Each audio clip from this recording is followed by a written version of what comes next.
C'est ma canción, soy ouais. Écoutons la voix du berger. Bien-aimés dans le Seigneur, recevez mes salutations les plus fraternelles. C'est avec joie que je vous retrouve ce matin.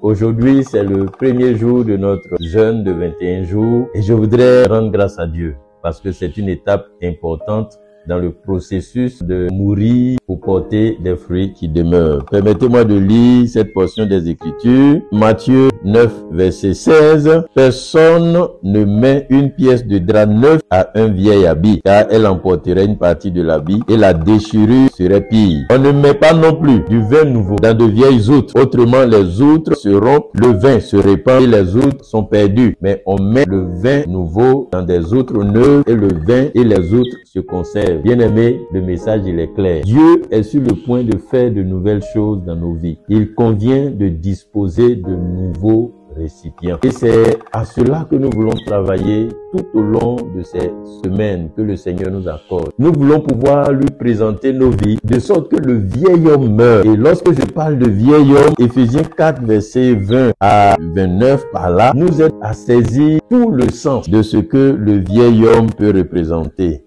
Qu'est-ce que l'apôtre Paul dit? À partir du verset 20, il dit, mais vous, ce n'est pas ainsi que vous avez appris Christ. Si du moins, vous l'avez entendu, et si conformément à la vérité qui est en Jésus, c'est en lui que vous avez été instruits à vous dépouiller. Par rapport à votre vie passée, du vieil homme qui se corrompt par les convoitises trompeuses, à être renouvelé dans l'esprit de votre intelligence, et à revêtir l'homme nouveau, créé selon Dieu dans une justice et une sainteté que produit la vérité. L'homme nouveau, ici, c'est de cela qu'il s'agit. L'homme nouveau qui est créé selon Dieu, selon le modèle que Dieu lui-même a défini. Verset 25, il dit, c'est pourquoi renoncez au mensonge. Que chacun de vous parle selon la vérité à son prochain, comme nous sommes membres les uns des autres. Si vous vous mettez en colère, ne péchez point, que le soleil ne se couche sur votre colère.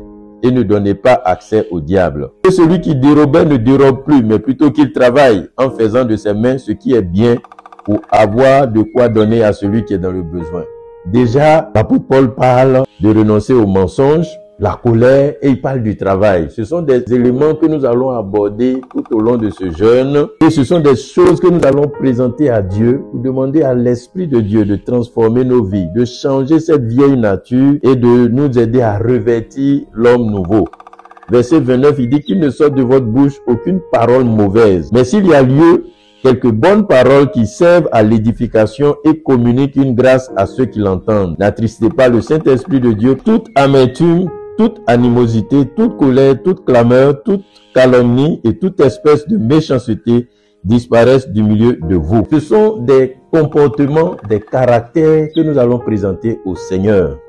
J'ai la joie de vous présenter le livret de prière qui est disponible, dans lequel vous avez le mot du pasteur et vous avez les instructions pour le jeûne. Et comme vous pouvez le voir, les caractères qui ont été nommés par Paul vont être traités un à un. La timidité, la jalousie, la paresse, la négligence, la colère, les calomnies, la médisance, la bouche insensée, la plaisanterie, le doute, l'orgueil, la fierté de l'offenseur, et tous ces caractères seront présentés au Seigneur. J'ai une recommandation à faire. Pour le jeûne, je voudrais nous encourager, comme je l'ai dit dans le manuel, pour réussir son jeûne, il faut s'approcher de Dieu avec assurance. Hébreux 4,16 nous le dit. Approchons-nous donc avec assurance du trône de grâce. Et aussi, prenez du temps pour prier et non se priver simplement de nourriture.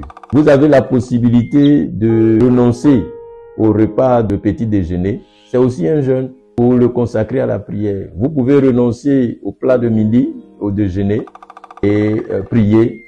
Mais il faut renoncer à quelque chose. Pendant ces 21 jours, peut-être le temps même que vous consacrez à regarder la télé, vous devez renoncer à cela. Le temps que vous passez avec votre téléphone, vous pouvez penser à cela.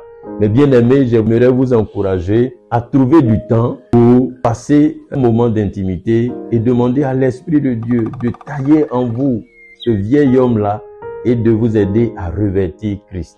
Que la paix de Dieu soit avec chacun d'entre vous et que ces temps de prière soit une grande bénédiction pour tous. Au nom du Seigneur Jésus-Christ. Amen.